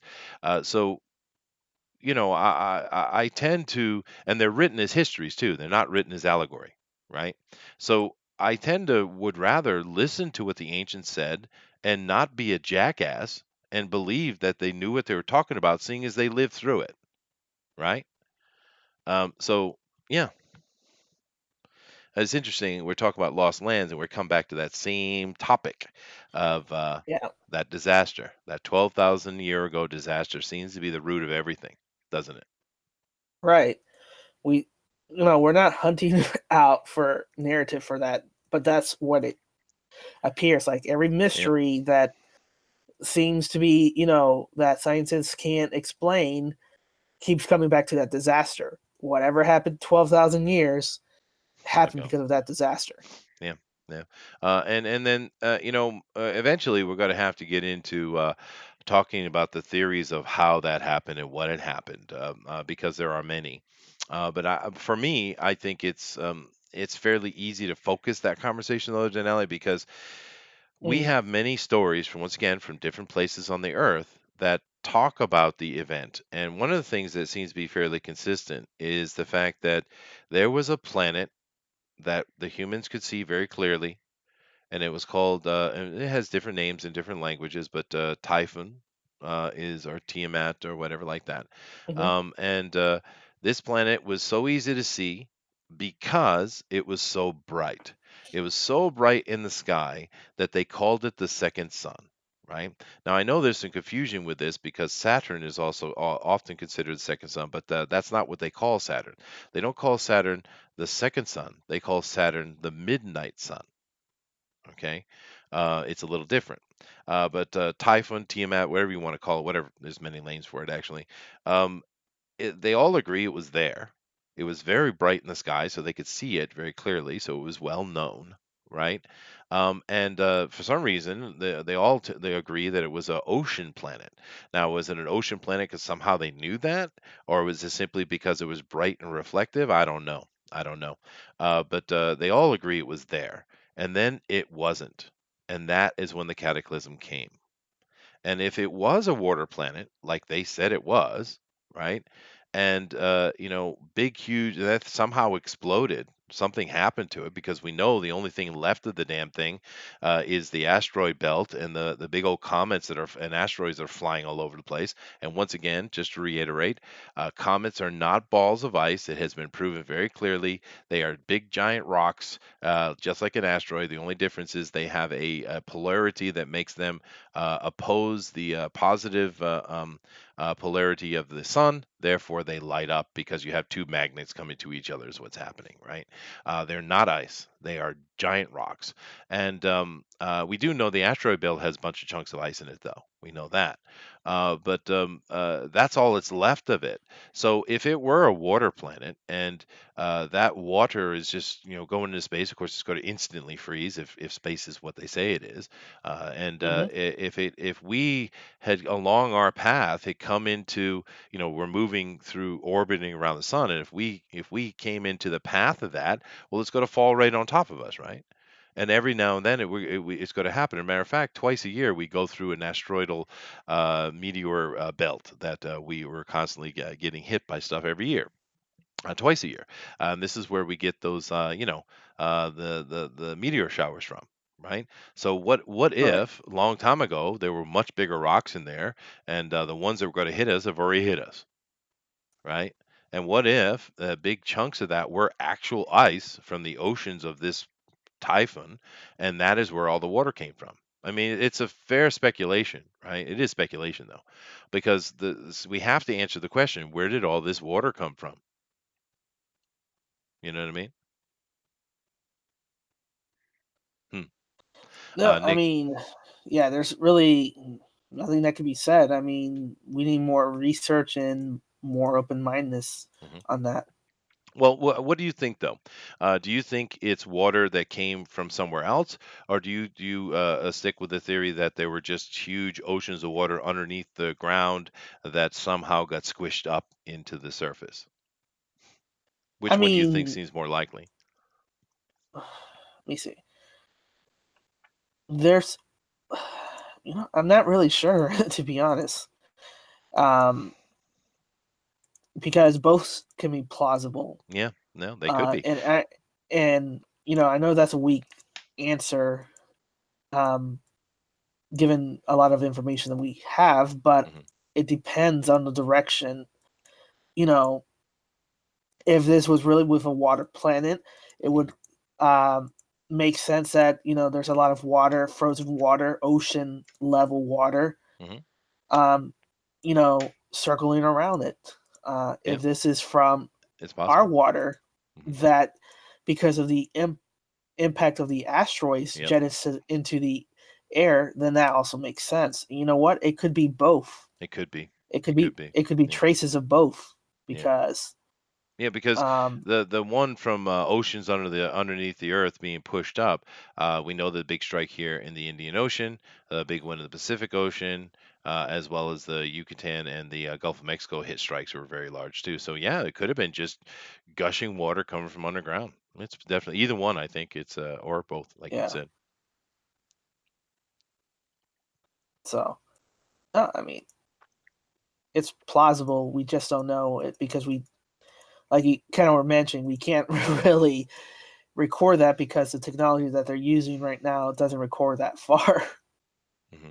No, it So doesn't, and we got a lot to learn, but it's exciting. It's fun yeah, to see and to learn about the past because in the end, who cares? It doesn't mean anything. It doesn't change our life today, but it's a lot of fun to talk about. And of course, today what we did was we did cover the big three. Is really what we did, which is maybe the easy route, the easy route. But I did at least try to cover the Egyptian one a little. Excuse me, the Atlantis one a little differently. But the big three were we covered very well. And I think Lemuria is obviously something was going on there. I mean, I think this is right. something obviously. I Uh, mean, you know, if you think about it, right now, it's in the past, and scientists has moved that the Earth didn't look like it does right now, hmm. and the equator wasn't where the equator was now. So if we shift back and we say, we're a stroke the north where the North Pole used to be Hmm. in North America and shifted where it's supposed to be the North Pole, then you kind of see the world in a different view. You do. And you It see changes a and lot of things. Yeah. yeah, and you see that then Antarctica isn't really in the bottom of the ocean, the bottom of the earth is actually on the side and all that stuff. Well, a little And bit. we And actually, yeah, it's kind of interesting if you the seeing is you mentioned that because right mhm, now we have the equator going through here, right? This is the right. equator, right? Going just like this, right? Yep. But if we shift the axis to where the equator, this was the North Pole, and of course that shifts the axis. If you then Yeah. look at places like Atlantis, Teotihuacan, coming up, Egypt, you Yep. follow this straight line right through here, right? There are a lot of major ancient sites sitting right along that equator line, right along it, Yep. right? Yep. And that in itself is interesting too, because they're literally sitting on it. I mean, Easter Island is off by literally less than a kilometer, I think. Right. I mean, so And they're if they sitting right, contract it, yeah. Giza right here, And if right? right. And if you say that the Ring of Fire is a meteor strike Hmm. and that pushed things that lane down and up, if you reverse it, then Easter Island falls exactly where the equator used to be. Possibly, yeah. But I mean, And even if it's not super accurate, it's close enough. I mean, mhm, because right. I mean, there's just if you follow the old equator line, and for me, it adds evidence to the fact that the older equator line was because they're arguing about it. They don't agree on that, right? But Right. there's just tons of stuff sitting toward that equator line. Now, if we come to our modern equator line after when they started rebuilding, we see a lot of things built on this equator line now, but they're all newer, right? When we look at those ancient things that we don't understand, they're on this old equator line, a lot of them, you know. Hmm. So that is that in is that's interesting as well. Right. Anyway, I see Hey, the George. chat. Hey George, I see the chat has been coming back over here so I can see you guys. Hmm. Uh, Eric Hawkins says, "I think it's an actual eye, and we are living on the dead head of a celestial. That would be cool, wouldn't it?" Yeah. I would love that conversation. Nick W says, "This is wholehearted. I wholeheartedly agree with Chester. Scientists are poor communicators. This is true, dude. Comments, Bob said, celestial tear ducts. Nick W. Purple Dawn again, folks. Sorry, dude. I just they're not really connected, or they could be directly connected for all we know. But I don't know where I mentioned Purple Dawn, but it was probably just in something I was mentioning that tied into what I talked about last week is probably what I said. But Right. they are separate theories, or maybe they're not. Shipped in Maybe they're directly from connected. Mars. Yeah. Well, a lot of ancient stories talk about, and some of them talk about us living on Mars and coming directly. Like, for instance, the Tuatha De Danann, which I mentioned earlier. But there's a lot of cultures around the world that talk about Mars and things on Mars and people doing stuff on Mars, particularly the gods. I mean, if we talk about where did the gods live, a lot of cultures talk of them being one on the moon and two on Mars. It's very, very common storylines throughout cultures all over the world. So, the ancients didn't think someone living on Mars was weird. I'm not saying that they were accurate, but they didn't seem to have a problem with it. You were busy today, Dave. See, Dave says I've been bad on Twitter. It's best to give me the old Amish shun, but I'm still happy to be here. Hey, Dave, what did you do, Dave? who who I did you don't. poke, Dave? uh, Uh-oh. oh, Dave got to get himself in trouble. All right. oh Anyway, boy. let me come back over here real quick and stop Whatever. We sharing still like this you and here. say hello to George. Hey, George. George. George. That's three times. Uh-oh. Bad things are going to happen. His mic's not working, I guess. Yeah. Anyway, Yeah. anything else you want to add to that, Denali? I think that was a fun talk about lost lands, and I do realize we could have talked about lot of little teeny ones, but those are a little different. Those are lands that we know were there, and there were people. They're quite well documented, and for some reason they got wiped out or sickness or what have you. It's a different conversation, really. We we Right. we went with this one instead. But anything you want to add? Um. No. I mean, we talked of what we could talk about for today. Unless we go more in depth. I don't think we did enough research to present that more in depth portion. But um, no, it's kind of amazing that every time we're looking for conspiracy theories and the young Earth and all that, everything keeps falling back to the this cataclysm that happened 12,000 years ago. hmm And in a way, the reason I think that happens is not only because all the science is kind of pushing in that direction. I think there's the what we're talking about today. There is some manner of truth in there somewhere. There Right. absolutely is. But I think another thing that keeps tying us back into no matter the conspiracy theory we talk about is the elite on this planet, right?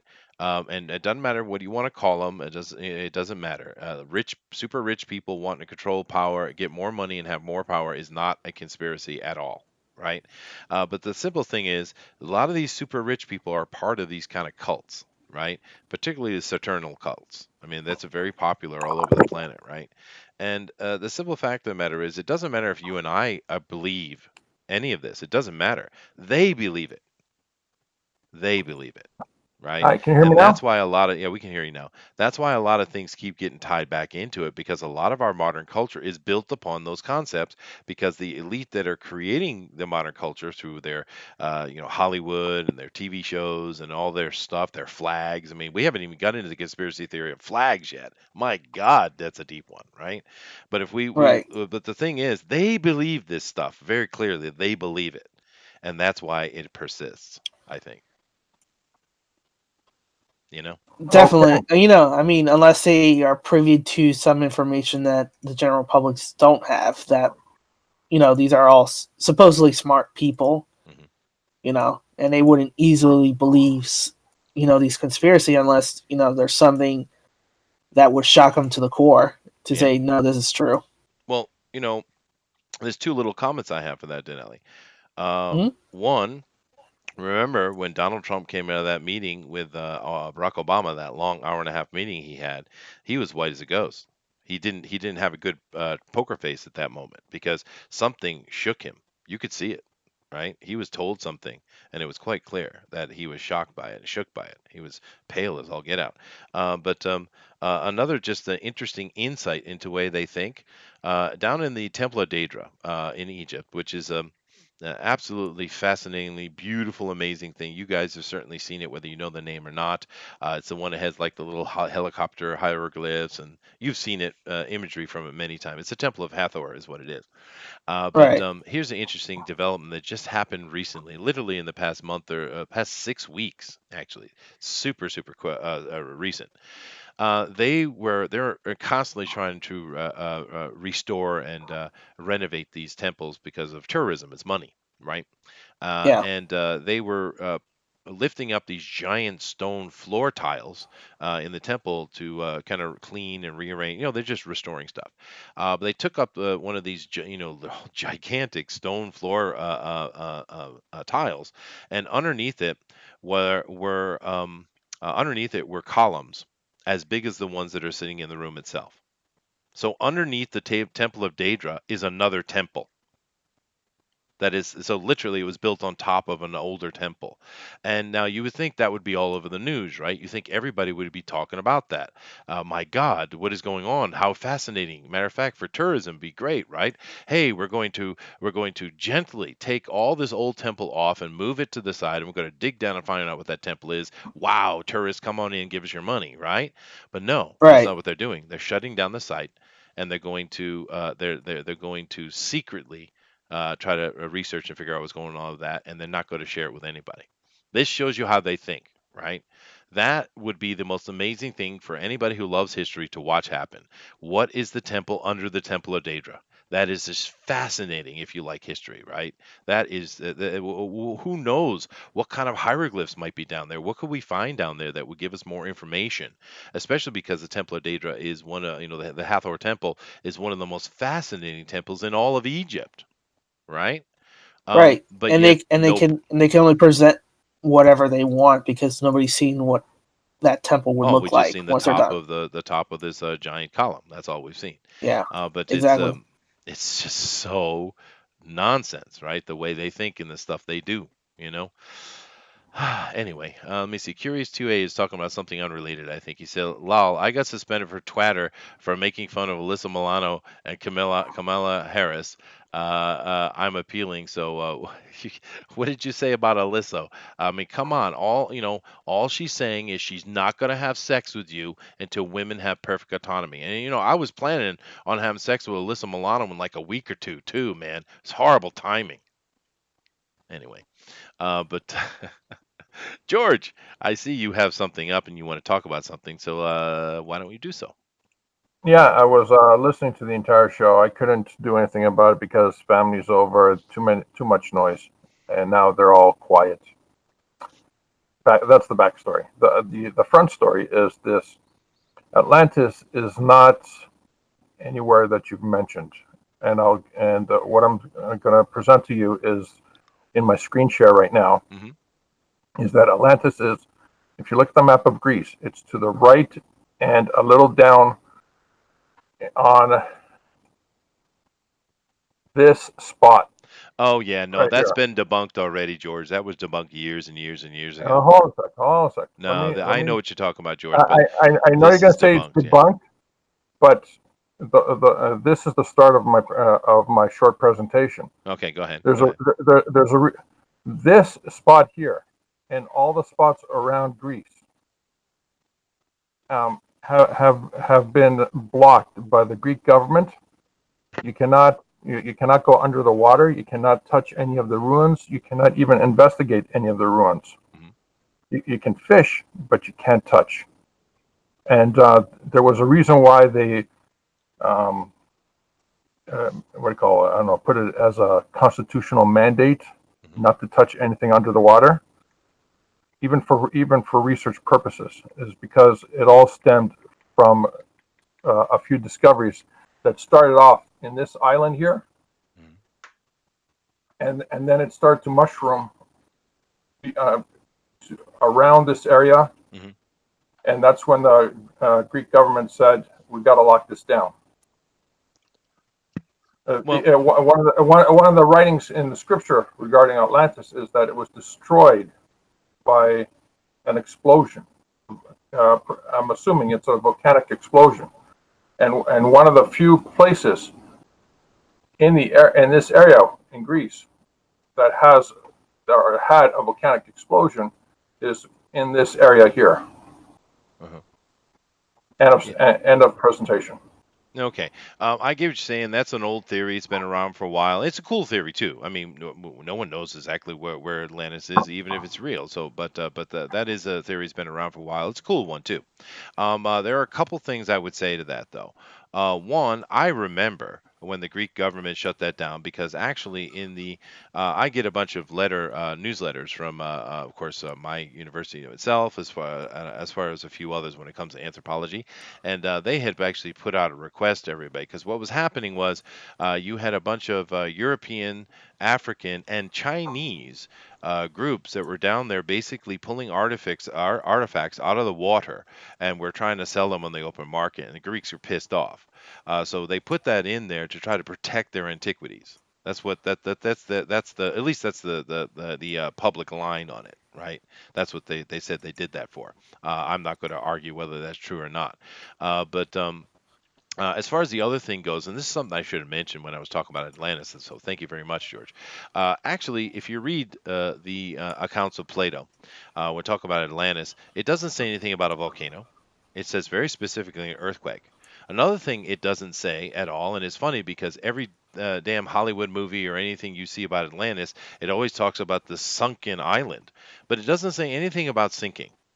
It said that the basically said a giant tsunami washed over the island. Washed over the island. It was an island, but washed over the island and making it covered with mud so that it could not be traversed by ships. It doesn't say anything about the island sinking at all. Never has.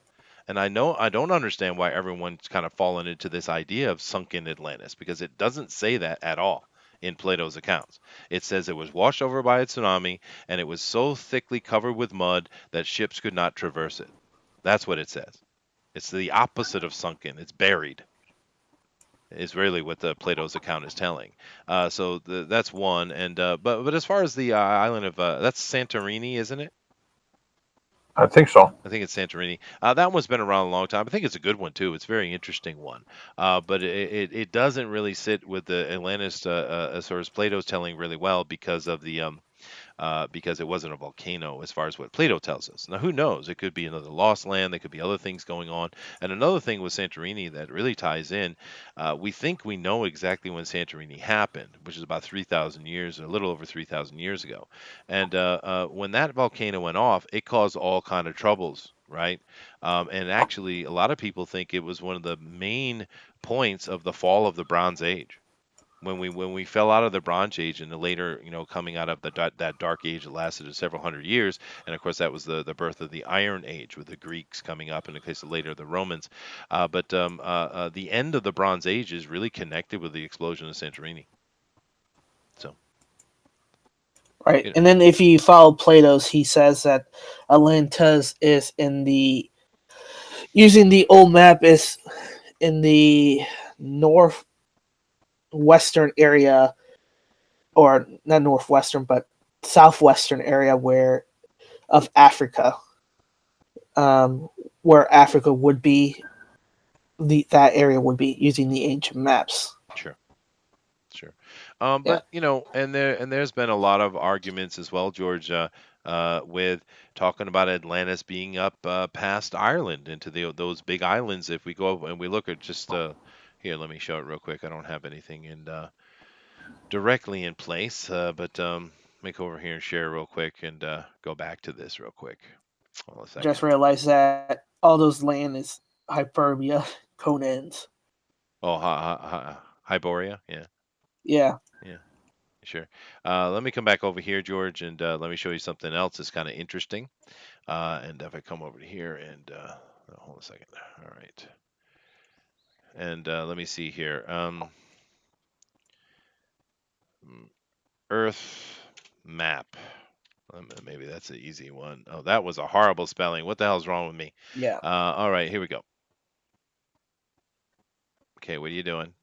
Click on that. Open. Stop being a pain in my butt. All right, here we go. Well, that's a horrible. That's horrible. Let me let it open. I guess I got to give it a second. And now, there we go. All right. If we come up over to here and we look in this area, over here we see these islands that are underneath the ocean, right? You can see my mouse, right? Yep. Okay. Yep. Of course, not it does it doesn't these islands actually occasionally when there's storms and things like that, occasionally the tips of these islands, certain points of these islands will actually show themselves anyway, right?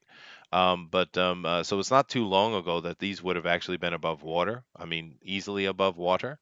And of course, we would have seen all of this other light land around here would have been all land, and there would have been a little small channel between that land and these islands chain, right? But a lot of people have argued that because in ancient times, they actually, between these Scotland and Ireland, there are the Giant's Causeway, which is pretty interesting.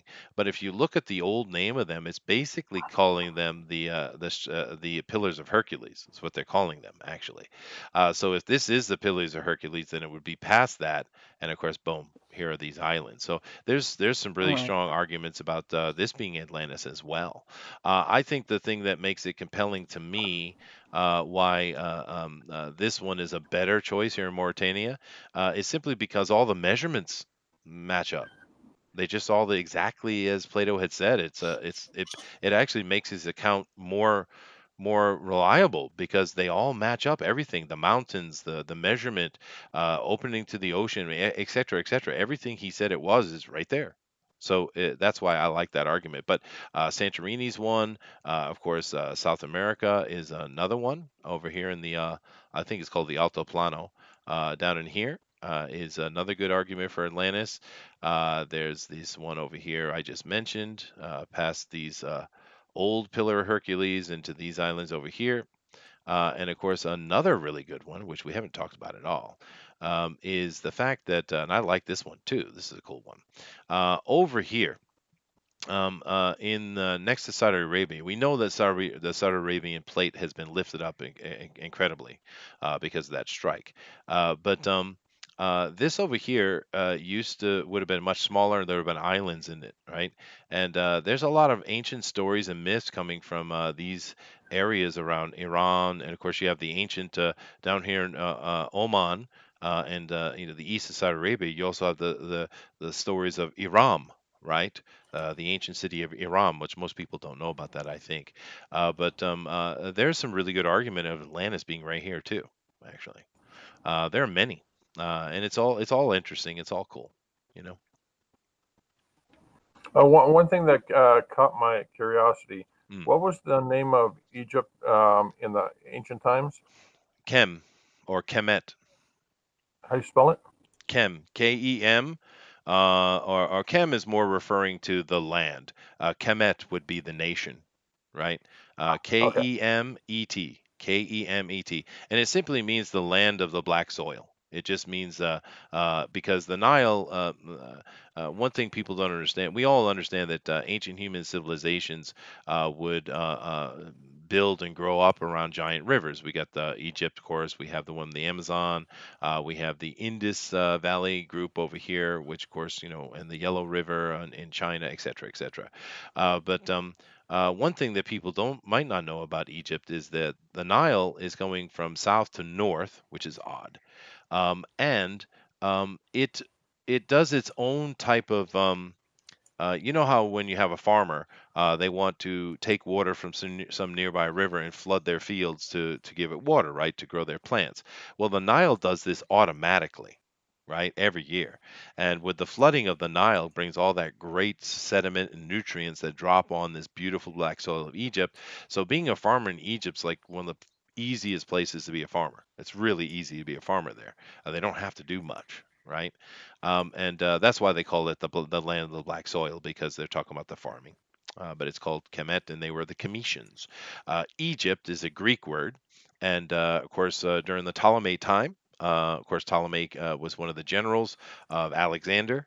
of course, and his family ended up gaining control over Egypt and those territories that Alexander had conquered, and of course his family went into the future ruling Egypt, and of course the last Ptolemy to control Egypt was Cleopatra, right? And they, of course, they called it by their own word, which was Egypt. But the ancients, they didn't Egypt's, they didn't call it that. They call it Kemet. Okay, Cool. awesome. Glad I could help, George. But and I Mhm. think there are other places. People talk about the Black Sea being a place for the Atlantis as well. I mean, there's been tons of locations, right? Let me see here. The Epistle to Chester. What? Could Atlantis have been in the Bering Sea? You know, the recently that's interesting you mentioned that, Joe. Actually, the Bering Sea here uh, uh, has been kind of ignored for. Oh, this is one of those stupid maps too. God, I hate it when they do that. Really, a Pacific Center map is the kind of map you want. It's a better way to look at the Earth, to be honest with you. But anyway, here's the Bering Strait. Here's the other side of it. We all know what it looks like, right? Right. But there's been we know that a lot of this, you can see the light blue gray is where land would have been, right? Just lower the water. I mean, Yep. look at the shelf, dude. You look at the shelf coming along here. It's quite obvious that this all used to be land, right? It's very natural ocean shelf right there, right? But there's been a lot of conversations recently talking about Bering Sea and a culture that lived in it. It's quite fascinating, actually. But I don't know enough about that yet. I need to take time to study that. Right. Yeah. Every word you use for Egyptian things is Greek. You're right, Ghost. That is exactly true. Like a pyramid. What does pyramid mean? It's a Greek word. It means fire within, right? Pharaoh, etc., etc. These are all Greek words. You're right. And it's all coming from the Ptolemy. And the interesting thing, too, with the Ptolemy is it's during those times when they came in, these foreigners took over Egypt. It's during that time that we started seeing certain gods being portrayed in different ways, like up until the Ptolemy time. Well, to be honest, the Hyksos Dragon Lord kings were a bit troublesome in that too. But especially with the Ptolemy, they saw Set as being this like Hades or this type of evil thing. And they really did a lot of negative, propaganda against Set. But of course, if you read in the ancient Commission stuff, Set, he was a hothead, but he was very important. He was an important god to the to Cometians, but the Egyptians hated him, and they did a lot of things like that. Now the Hyksos, or the Dragon Lords, they came in, of course, ending with Akhenaten. He was the last dragon Hyksos king, but those guys, they're not Egyptian either, right? So understand the Greeks weren't the first foreigners to take over Egypt. The Hyksos were. And they're the ones that came. Of course, at that time they were called Scythians, and they come down from what we call modern day France today, Gallia, and they had spread down into Mesopotamia, taking that, and ended up taking Egypt as well. So those rulers, which have a lot of those kings you know really well, like Ramses and all that kind of stuff like that, those are Hyksosian kings, right? Those are not the original Cometians, right? So unfortunately, the later kingdoms of the Hyksos kingdoms, and of course then the Ptolemy kingdoms, are not very Egyptian. If you go back to ancient Egyptian time or Cometian time, what you find is they were very different. They were very peaceful. They had very little warfare amongst them. They were a very matriarchal society, actually. They didn't have taxation. They didn't have slavery. They didn't have any of that stuff. The Hyksos are the ones that introduced slavery and taxation. Of course, then the Ptolemies just put leveled on top of them ridiculous amounts of evil crap. But anyway, maybe I went too far in that one. Bering Sea. Almost by design. Yeah. Almost by design. Well, no, I just I just trying to give a better understanding of what Egypt is, right? Right. So we should really be calling it Kemet. You should be calling it Kem or Kemet. I think Kem Kemet. is more like us, more of a word of us saying like um, Earth, and Kemet would be the nation that is in that Earth. You know what I mean? Kemet. Yeah. So Although there is argument with that. to be honest with you. Anyway, Mm. those darn Dragon Lord kings, right, dude? The Hyksos were a real pain in the butt. Of course, they became known as the Hyksos, and of course, we still know the Hyksos today because most Western people call the Hyksos the Hebrews. This is another thing that kills me. The Jews, and I'm not being anti-Semitic, by the way, but the Jews are really good at propaganda. And they've been good at it for a long time because they want everyone to think they're these weak, pathetic, little soft things that need to be protected, but yet they have been doing this kind of nonsense for a long time. They are not the prisoners of Egypt. They were the rulers of Egypt. They were the conquerors of Egypt. Matter of fact, the common written tongue of Egypt is Hebrew, right? All of their words and all of their cultural things are freaking Egyptian or Cometian. Do not listen to them. They are full of it, or they simply don't know. It could be just ignorance in modern time. But the Hebrews were not the prisoners of Egypt. They were the rulers of it. They were invaders, actually, and they ended up they were the shepherd kings of the north, right? And they're the ones that and during a big civil war because of Akhenaten and his nonsense, there was a big civil war that came to a stalemate. And what Akhenaten did was he decided they had a treaty agreement, a sit down, a talk, and the agreement was he and his people would leave Egypt, and he did, and he took all their gold with him, right? So if you ever want to know how in the world the Hebrew people have been able to finance the building of Europe, which they did, and all the other incredible amounts of wealth, throwing around wealth to control and get things into place, this explains exactly where all that money comes from. And I bet you they're still sitting on it. You know. Nice. So, hey, go ahead, George. No, no, nice. That's that's quite a bit of cash that's going to be excised eventually. Yeah. Well, no, if we're talking about today, Ghost Henry, Ghost Henry, why don't you come in here and talk with us, dude? You should be part of TFT. But he makes a good point. We're talking about in modern day Egypt. There are hardly any Egyptians that are Cometians at all. They're all Arabs and particularly Persians. They're all Muslims. They came in and raped and murdered out that population long ago, right? And to show you how big of idiots they are, because I love how people say, oh, the Muslims have had amazing times of technology, really, because most of the Muslims' history is about burning books because it's not in the Quran, it's not needed. Right, and let's talk about how wonderful they were when they came into Egypt. Right, they came in, they murdered and raped out everybody they possibly could. There's hardly, if you try to find an actual Cometian, there's little teeny population. It's hard to find them at all. And what they kind of look a little bit like is like a mix between a Persian and a Northern Indian, actually, is what they look like. But that's another conversation, I guess. But not only did they screw up everything in with their stupid rules, the Romans. And actually, starting with the Greeks, but the Romans particularly, they across all of North Africa, they had roads, right? And they were very clever. What the Romans did was they knew that this needs to, because it's a desert, this needs to be maintained. So what the Romans did was on either side of the road they built large olive orchards on both sides of these roads, right? And what they did was they would sell the right for people to run those olive farms and make money off of it.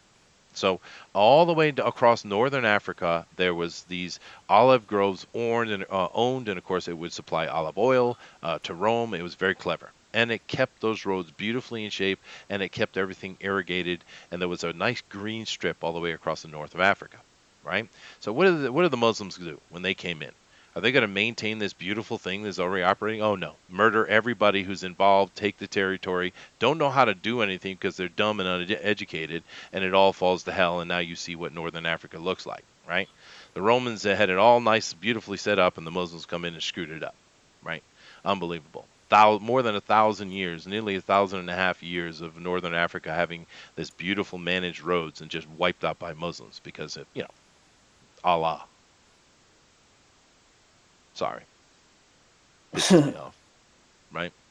And also, Yeah. if you want to understand who Allah is, just as an added caveat, go and study about a certain ancient character called Nenarsin, because that is who Allah is, by the way. But nevertheless, I don't want to get into that. I'm definitely getting way off topic here. George, you got something to add for today? George's mic is not happy. It's not happy, Dinale. Yes, yes, yes, yes. Hey, go ahead, dude. There's there's a wonderful writer who took it upon themselves to rewrite season 8 of Game of Thrones, and Mm-hmm. it's actually a terrific read. I loved it. I'm already on episode 3 of 11, and it's the best Game of Thrones. It's the if you really want to cleanse your palate of the silliness that HBO has produced, read this. I put it in our chat here. You can post it in the forum or the chat that's public. It's it's a great read. It's absolutely wonderful. That's cool. Good to hear. I don't know if it's going to go much beyond that because I don't think they're going to redo it. Even though there's a million people. It was funny yesterday though, George. Kit Carson, what's his name? Kit, the guy that plays Jon Snow, and Yeah, Kip Sophie Harrison. Turner, is that her name? Yeah, They yeah. both came out chastising the fans, and Kit was bad. He said "f off." I mean, he wasn't even kind about it to all these people saying this and this and that. And it's like you realize you and Sophie, you just said "f off" to over a million fans, over a million. Uh, Right. where exactly were you educated? You must be a low IQ human, right? I mean, that's And dumb, dude. I think they had to do that because they were under contract to paint HBO in a good light, Yeah, and but that's also not how make. you do that. That's stupid. The funny thing is, who's the little girl that plays Daenerys? What's her the Amelia actress's name? Clark. Oh, there you go. She actually had the Yeah. best answer. Hers was Yeah, very politically she, correct. yeah, I loved it. She acted it out too. Yeah, that was nice. Yeah, yeah, right, right. Well, she's not a very good actress, so troublesome there. Westeros is Atlantis. It could be. It could be. Yeah. But anyway, Denali, you got anything to add today before we get out of here? No, I think we said everything we needed to say for today. I think so. We had a lot of fun Oh, too. hold on, Denali. Let the chat know about your book and your email and what great perks you're going to be coming their way. I'm sure, I was going to do that when Chester says, okay, take us out, Denali. Yes, we have our rhythm, George. And you do that here in a second. All I want to say is thank you guys for coming. We really love doing this TFT tinfoil talk. It's a lot of fun. And we just getting you have joking off and goofing around with some conspiracy theories, not taking it too seriously, right? Because who Right. knows? We don't. Who knows what the truth is? Westeros could be Atlantis for all we know. But it is a lot of fun Absolutely. to get into, especially these kind of maps. And I think this is the most maps we talked about was today, and that's fun. But definitely come back and join us again for this and these conversations we have. And like I said, if you guys want to be part of any fan speak conversation, just hit the link down below to Twitter and let me know, and I will set it up, dude. Love to have you on. Goes to Henry. You seem to have opinions, man. Come on and talk to us, man. We'd love to have you. But that's all I got to say. Thank you very much. We'll definitely see you tomorrow for, well, let Denelli take care of all that stuff. But thank you very much for coming. And Denelli, take us out. All right. Well, thank you everybody for this tinfoil talk today. Join us tomorrow for our regular show of Comics News Today, which will start at 9 p.m. Eastern, at 8 p.m. Eastern, 9 p.m. Eastern. Followed by Tuesday, which is Bugbear Basement, which will be starting our first episode or first game session of Vampire the Masquerade. Mm. It'll be a whole lot of fun. Remember, that game is for mature audience, so if you don't care for it or you feel that it's a little bit out of your comfort zone, please don't watch it. We don't want to make any unnecessary drama for you guys. We're just role players playing a silly game. Yeah, that's right. that so, but as George was so eager to let me know, please join my mailing list at Dinale's comics at gmail.com. The link is on the description below. I am working on a awesome project, which is the Immortal Mask, which is dealing with superheroes. If you're interested, we will be doing things eventually with secret perks, with sneak peeks, and other pertinent information as we get closer to the campaign. It's going to be a lot of fun, and I'm going to be having a lot of fun doing this as part of this thing that we've been talking about, how to make comics, and this is just another way of we're talking the talk, and we want to show the walk the walk. But as always, your perception shapes your reality, so always make it a good one. Namaste. Later, Thank you, guys. guys. Aloha.